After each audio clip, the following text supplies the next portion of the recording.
बिस्मिल्लाहिर्रहमानिर्रहीम। Dear students, अस्सलाम वालेकुम।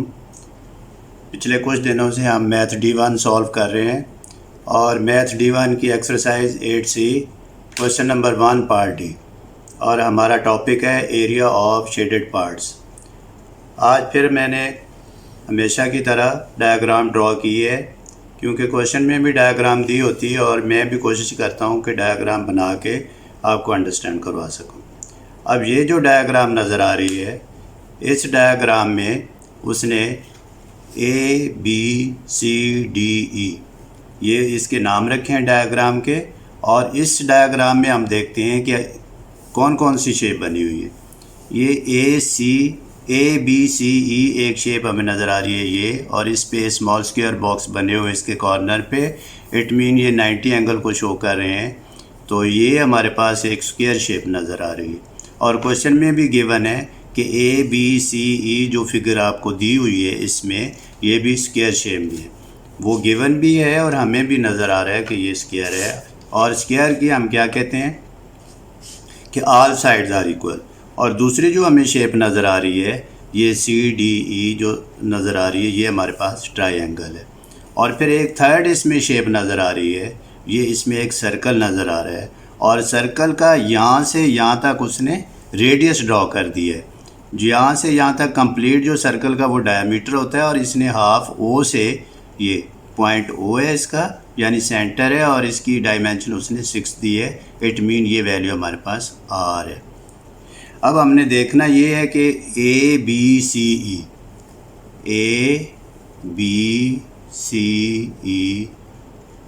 Is a square.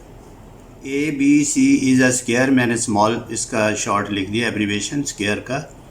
अब स्क्वायर में देखते हैं, वैल्यू देखते हैं हमारे पास क्या है। AB लाइन हमें 18 सेंटीमीटर दी हुई है, और CA लाइन नहीं मेंशन की हुई, EB लाइन भी मेंशन नहीं की उसने, और CE लाइन भी मेंशन नहीं की। इसका मतलब ये अंडरस्टूड है कि all lines are equal.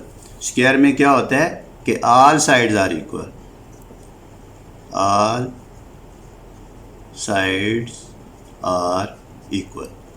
Square shape में ऑल साइड्स इक्वल होती हैं। इस मीन ये भी 18 सेंटीमीटर, ये लाइन भी 18 सेंटीमीटर, और उसकी भी मेजरमेंट 18 सेंटीमीटर। अब उसने जो DB लाइन दी हुई हमें, DB लाइन हमें दी हुई है 35 सेंटीमीटर। सेंटीमीटर अंडरस्टूड है, इसमें मेंशन करने की ज़रूरत नहीं थी, मैंने नहीं किया, क्योंकि क्वेश्चन में दिया हुआ है कि all values are in centimetre. अब हमने देखना ये है कि EB लाइन की डायमेंशन नहीं दी हुई इधर, और DE लाइन की भी डायमेंशन नहीं दी हुई। अब पता कैसे चलेगा, इसमें 18 सेंटीमीटर दिया हुआ है AB लाइन, और हम देखते हैं कि ये अगर ऑल साइड इक्वल हों तो ये भी हमारे पास 18 सेंटीमीटर हो जाएगी। जब 35 में से 18 माइनस करेंगे तो फिर हमारे पास यहाँ से DE लाइन रह जाएगी। अब DE लाइन हमारे पास कितनी आ जाएगी, DE लाइन ये मैं मेंशन कर देता हूँ, इज़ इक्वल टू 35 माइनस 18, तो ये आ जाएगा हमारे पास 17।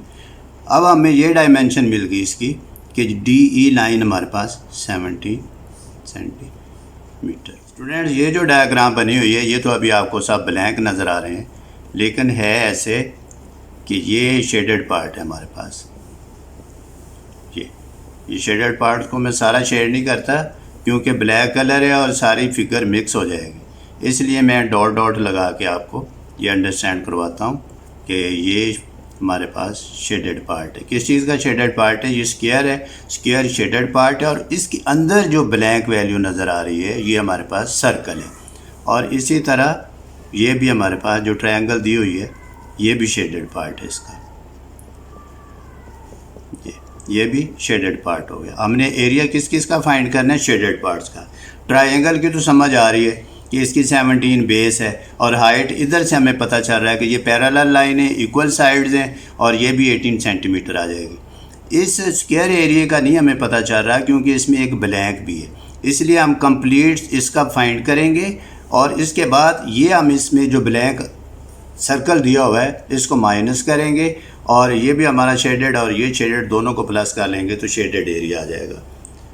अब हम स्टार्ट करते हैं इसको सॉल्व करना।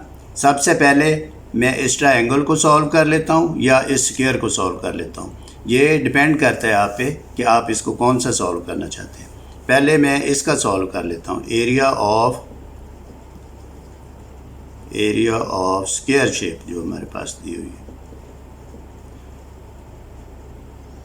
Square is equal to area of square is equal to, अब इसमें इसका एक फार्मूला होता है लेंथ स्क्वायर। अब लेंथ इसमें कितनी है 18, और 18 का स्क्वायर इसको हम ऐसे लिख लेते हैं 18 मल्टीप्लाइड 18।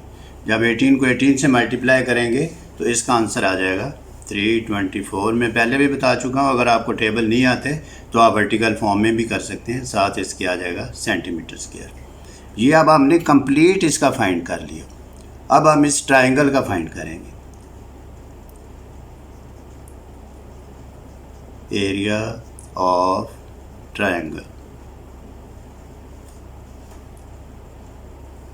ट्रायंगल का एरिया क्या है हमारे पास 1/2 मल्टीप्लाइड बेस मल्टीप्लाइड हाइट।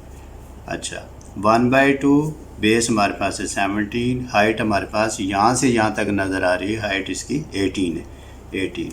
अब इसको इस पे रिड्यूस कर देता हूँ मैं, 17 को 9 से मल्टीप्लाई करूँगा तो इसका आंसर आ जाएगा 153 सेंटीमीटर स्क्वायर। स्टूडेंट देखा, अब इस सारे डायग्राम में एक ये हमें अनशेडेड पार्ट नज़र आ रहा है, और ये कौन सा शेप है, ये सर्कल की शेप है। अब सर्कल की शेप को हम सॉल्व करते हैं। हमें याद आ रहा होगा area of circle, student remember करें area of circle is equal to pi r square, ये हमारे पास फार्मूला है।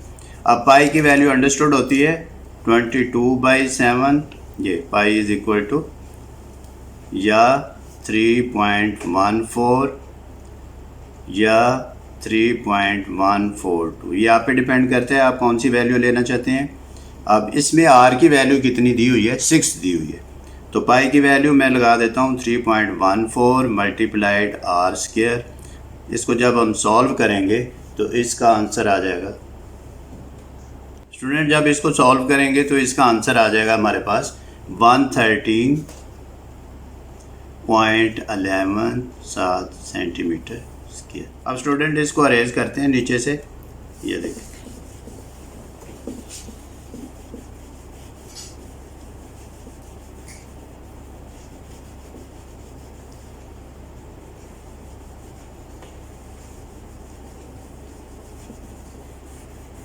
इसको अब हम फाइंड करेंगे एरिया ऑफ शेडेड पार्ट। अब इसके भी फाइंड करने के दो मेथड हैं। दो मेथड क्या हैं, एक तो हम पहले फाइंड किया है area of square ABCE, area of square ABCE क्या फाइंड कर चुके हैं 324 सेंटीमीटर स्क्वायर। और एरिया ऑफ ट्रायंगल, ये हमारे पास जो है CDE इज इक्वल टू, ये हम फाइंड कर चुके हैं 153 सेंटीमीटर स्क्वायर। और area of unshaded circle, area of unshaded circle is equal to, ये हमने फाइंड किया है 113.11 सेंटीमीटर स्क्वायर। अब इसको सॉल्व करने के दो मेथड हैं, या तो एरिया ऑफ स्क्वायर में से ये पहले माइनस कर लें तो एरिया ऑफ शेडेड पार्ट्स आ जाएगा। एरिया ऑफ स्क्वायर में से 324 में से अगर आप area of unshaded circle 113.11 minus कर लेंगे तो आपके पास जो आंसर आ जाएगा वो स्क्वायर का शेडेड पार्ट आ जाएगा। और ये ऑलरेडी शेडेड पार्ट हम निकाल चुके हैं ट्रायंगल का, तो इसको प्लस कर लें। अब मैं इसको करके दिखा देता हूँ। Area of square shaded part is equal to 324 minus 113.11। एक तो ये मेथड, और दूसरा मेथड ये है कि एरिया ऑफ जो हमने स्क्वायर ये पूरे स्क्वायर का जो एरिया निकाला था इसको, और एरिया ऑफ ट्रायंगल इसको प्लस कर लें, तो इसमें से ये माइनस कर दें। अब हम करते हैं एरिया, दूसरा मेथड, सेकंड मेथड करता हूँ मैं। Area of shaded parts is equal to, इसको और इसको मैं प्लस कर लेता हूँ, 324 प्लस 153, ये कंप्लीट शेप का आ जाएगा, ये जिसमें अनशेडेड भी है।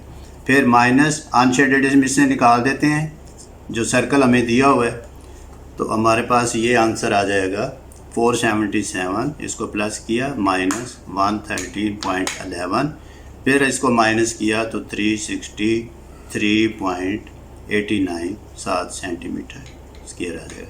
ये हमारे पास आ गया एरिया ऑफ शेडेड पार्ट।